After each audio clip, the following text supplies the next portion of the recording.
The first rule of truck driving is, don't let anyone ever tell you what to do with your truck. I failed my first test of this precept early on, and never failed again. I was only about 4 months into the job with North American and still pretty green when I moved a guy named Mel King from Greenwich to Richmond, Virginia. Mr. King was some kind of big executive and conceived an instant dislike for me.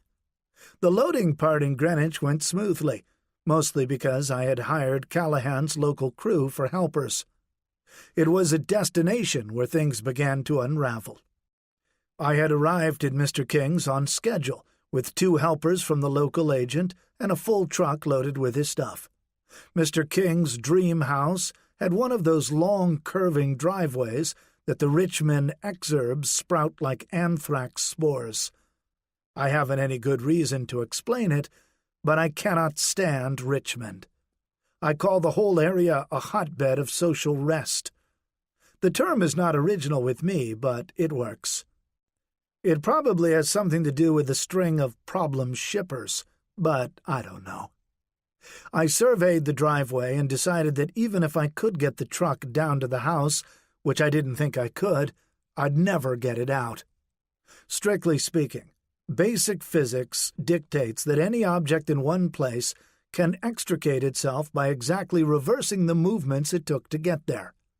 While this is theoretically true, try explaining that to a lobster caught in a trap or a trucker pulling a trailer through a half-mile curving driveway. First rule for the lobster and the trucker ought to be, back in. I told Mr. King I didn't think I could get the truck to the house, and we'd have to do a shuttle. A shuttle is when you transfer the goods from the big truck to a smaller one. Mr. King didn't like this idea at all, so when I called Callahan's to tell them about the shuttle, Mr. King grabbed the phone from me and complained to TC that he wasn't going to pay any shuttle charges because it was Callahan's fault for sending a driver who wasn't competent enough to operate the vehicle through a few twists and turns. Mr. King didn't care about the shuttle charges. It was a company move, after all. He was just using it as an angle to humiliate me.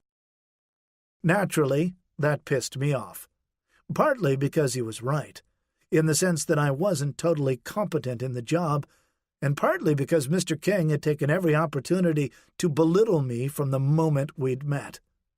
He was annoyed, I think, because as a corporate big shot, he thought he should have gotten the best, most experienced driver in the North American fleet. Instead, he got me. In consequence of all this, I got back on the phone and told TC I'd do my best, and told Mr. King I'd try to get the truck down the driveway. One of my helpers that day was an elderly black man who called himself Frog. Movers who work for road drivers always have their own handles to keep the tax man at a distance.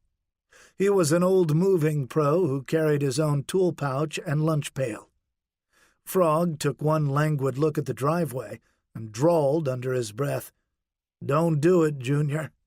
They'll be using that trailer to plant geraniums, 'cause that trailer ain't coming out if it ever goes in."